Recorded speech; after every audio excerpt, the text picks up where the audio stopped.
Donc, je reprends l'exercice 2. Donc, je commence l'exercice 2, TRT1 partie 2. Dans cet exercice, je présente donc on va essayer de trouver les efforts intérieurs et les réactions de la structure suivante. Donc, c'est une poutre résostatique. Les deux premiers mètres chargés avec une charge uniforme, rectangulaire, de 3 kN par mètre. Le sens de la charge, c'est le sens positif, vers le haut. Et avec une charge concentrée inclinée.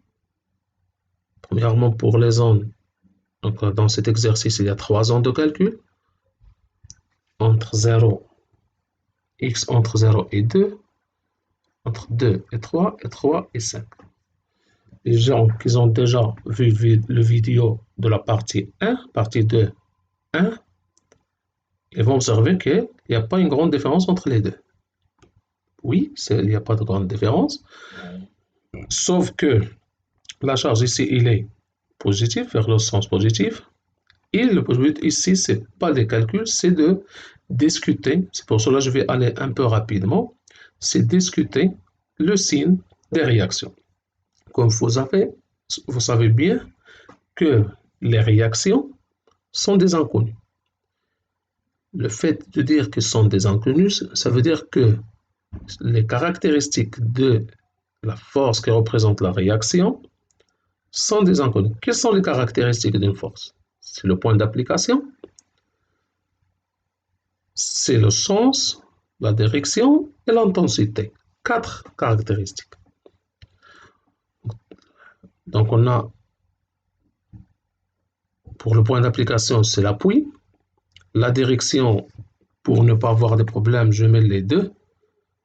Vous voyez ici X et Y. C'est parce que c'est un appui simple, donc vous savez que une seule réaction à Y. Mais le sens, on ne peut pas dire qu'il est positif. Le sens est inconnu. L'intensité, je le calcule à l'infini. Alors, la question, c'est le sens de la réaction est inconnue. Pourquoi je prends le sens positif dans tous les exercices? J'ai le droit de faire ça? Je n'ai pas le droit de faire ça.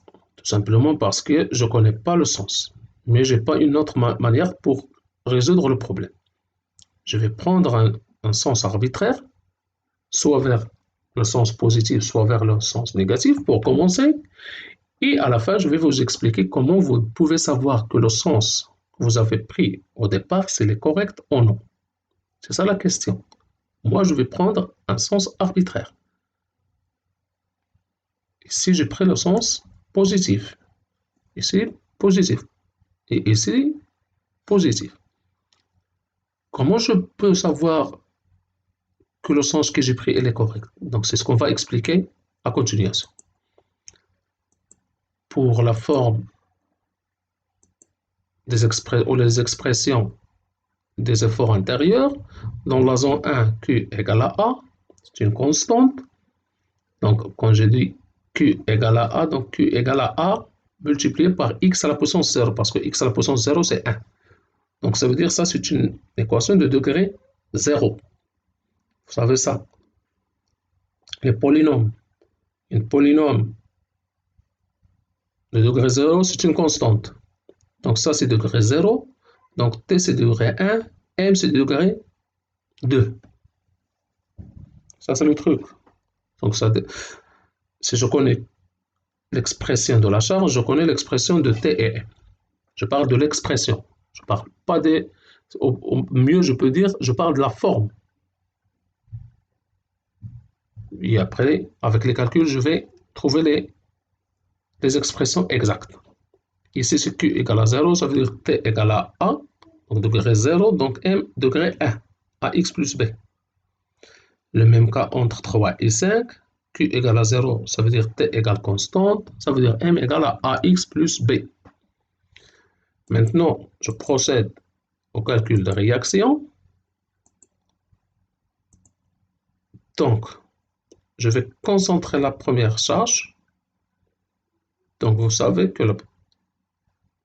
le sens, la charge originaire vers le sens positif, donc l'équivalence, c'est sens positif. Donc c'est 6, 2 fois 3, c'est 6. Donc c'est l'équivalent. Ici, je dois projeter la charge concentrée inclinée. Donc vous voyez en bleu la projection. Cette composante, c'est le sinus, et là, c'est le cosinus. Donc c'est 2 sinus de 30, 2 cosinus de 30. Maintenant, je vais appliquer le principe fondamental de statique en respectant la convention des signes proposés. Donc, dans la première équation, somme des forces in x égale à 0, je mets toutes les charges horizontales. J'ai deux charges. Bx moins 2 cosinus de 30. Deuxième équation, somme des forces in y égale à 0, je mets toutes les charges, toutes les forces verticales. Donc, c'est AY positif, plus 6 positif, moins 2 sinus de 30 négatif, plus BY égale à 0. Somme des moments de force extérieure au point B égale à 0. Donc c'est moins. Donc AY multiplié par cette distance. Donc 1 plus 1, 2, 3, 4, 5. Je fais la somme, pas plus. Donc c'est 5. Et le sens c'est positif vers la droite. Moins AY fois 5. 6 multiplié par... Donc je fais la somme. 1, 2, 3, 4. Donc 4. Donc c'est moins 6 fois 4. Plus 2 fois 2 sinus de 30. Donc c'est le moment de 2 sinus de 30. Égale à 0. Je développe les expressions. Je trouve que Bx égale à 1,73. Ça, c'est donc la calculatrice. AY plus Y égale à moins 5. Et AY égale à moins 4,4 kN. Je remplace AY dans la deuxième équation. Et je trouve que Px égale à 1,73. BY égale à moins 5 moins AY, c'est moins 0,6. Et AY égale à moins 4,4. Et ici, ça vient y aller le but de l'exercice. Si vous voyez, j'ai trouvé des valeurs négatives. AY, c'est moins 4,4 et PY, c'est moins 0,6. Alors maintenant, je vais répondre à la question. Donc, au départ, j'ai pris le sens positif, AY, et j'ai trouvé une valeur négative. Dans ce cas, je peux dire que le sens que j'ai pris au départ n'était pas correct.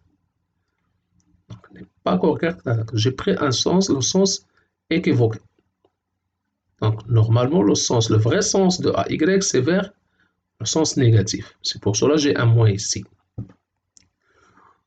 S'il vous plaît, si vous faites les calculs des réactions, vous pouvez prendre le sens que vous voulez. Moi, je prends en général le sens positif. C'est plus facile de travailler avec le positif.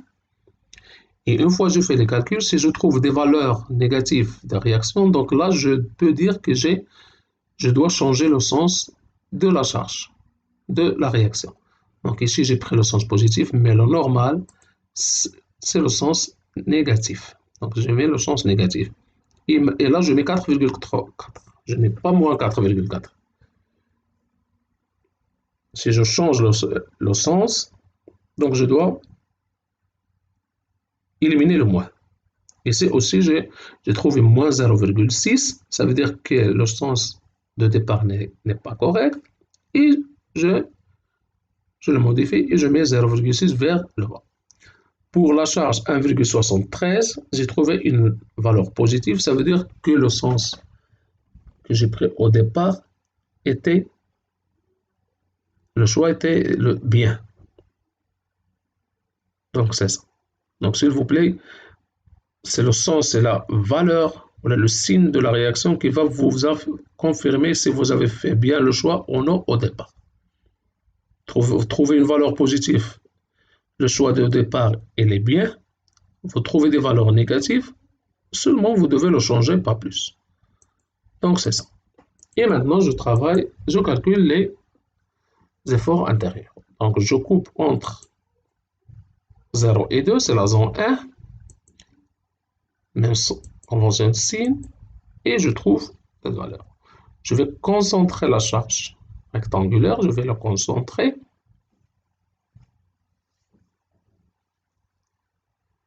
Donc c'est 3x vers donc sens positif.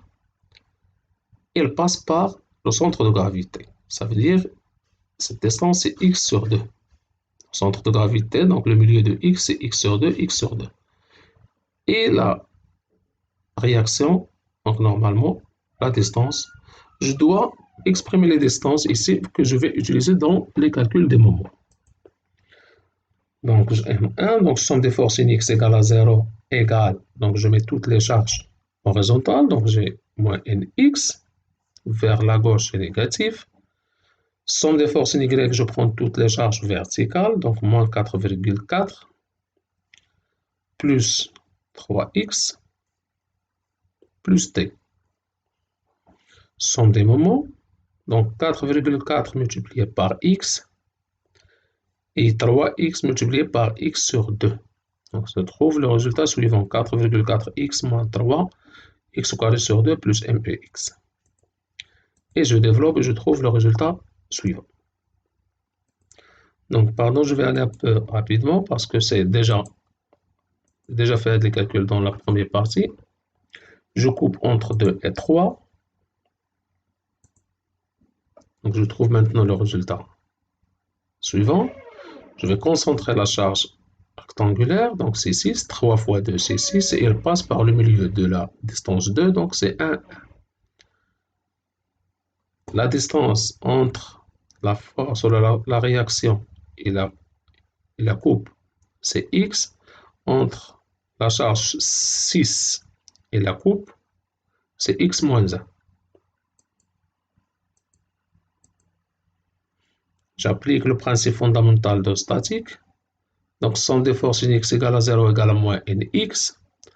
Somme des forces in y égale à 0 égale à moins 4,4 plus 6 plus t de x égale à 0. Donc, je répète, moins 4,4 plus 6 plus t égale à 0.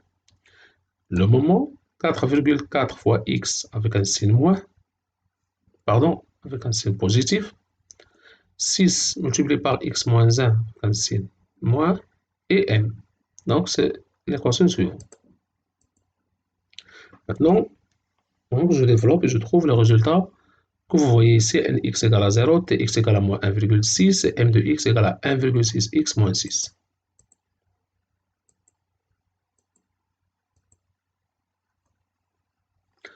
Donc, maintenant, je coupe entre 3 et 5, c'est la zone 3.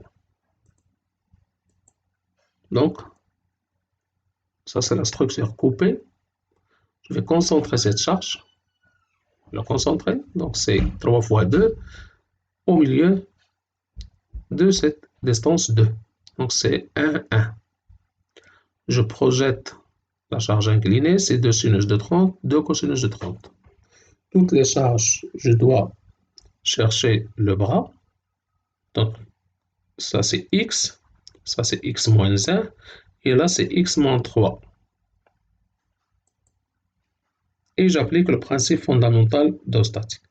Somme des forces in x égale à 0 égale moins 1x moins 2 cosinus de 30. Je prends toutes les charges positives. Donc 2 cosinus de 30 et moins n. Somme des forces in y égale à 0. Je prends toutes les charges verticales. Donc c'est moins 4,4 plus 6 moins 2 sinus de 30 plus t. C'est la deuxième équation. Somme des moments. Donc c'est 4,4 fois x moins 6 multiplié par x moins 1 plus 2 sinus de 30 multiplié par x moins 3 plus m. C'est la troisième équation. Et je développe et je trouve les expressions des forces intérieures, des efforts intérieurs. Maintenant, je procède au traçage des efforts intérieurs. Donc, comme vous voyez, je vais dresser le tableau résumé et je calcule n de 0, n de 2. Donc, je calcule les valeurs de n, t et m dans les frontières de zone, donc en 0, 2, vous voyez N20, N22, N2, N23, ainsi de suite.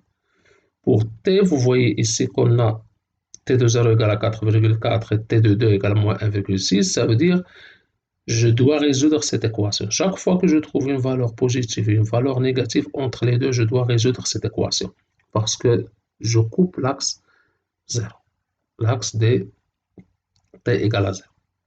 Donc, si je résous, une fois j'ai solutionné l'équation moins 3x plus 4,4 égale à 0, je trouve x égale à 1,47. Donc, le moment maximum se produit dans le point x égale à 1,47 et c'est moins 4,26. C'est le moment maximum. Donc, comment je fais ces calculs? Je remplace seulement avec, alors donc ici, par exemple, m de 0, je remplace ici par 0. m de 2, je remplace x par 2, mais ici, dans la zone 2. Et je procède au traçage des fonctions. Donc, ici, c'est 0, 0, 0, et ici, donc, t de n de 3, c'est moins 1,73. Et n de 5, c'est moins 1,73. Entre les deux points, n il est constant, donc je mets une ligne horizontale. Pour tracer t, t de 0 c'est 4,4, t de 2 c'est moins 1,6. Entre 0 et 2, t a forme d'une droite, donc c'est une droite, donc j'ai besoin de deux points, je trace une droite. Donc j'ai déjà les deux points et je trace le point ici d'intersection, c'est 1,47, c'est ce que j'ai calculé ici. Entre 2 et 3, t est constant, c'est moins 1,6. Et entre 3 et 5, c'est 0,6. Pour tracer m, que je procède ici, c'est m de 0, c'est 0. M de 2, c'est moins 2,8. Et m de 1,47, c'est moins 4,26.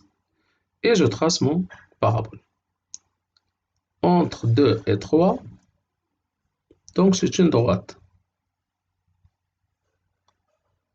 Donc, avec deux points, c'est facile de tracer.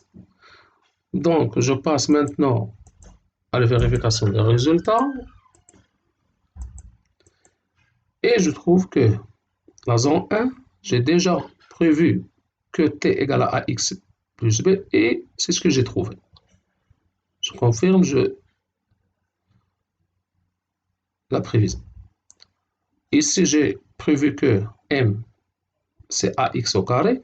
Donc, j'ai trouvé ici 1,5x au carré. Donc, c'est bon. La zone 2, q égale à 0, donc t doit être constant. Et j'ai trouvé une valeur constante. Donc, ça veut dire que j'ai fait bien les calculs. Je n'ai pas de problème. Pour la zone 3, q égale à 0, donc t c'est une constante, donc t il est constant, c'est moins 0,6, et m ça donne ax plus b. Donc je passe maintenant à l'exercice d'un partie de 3.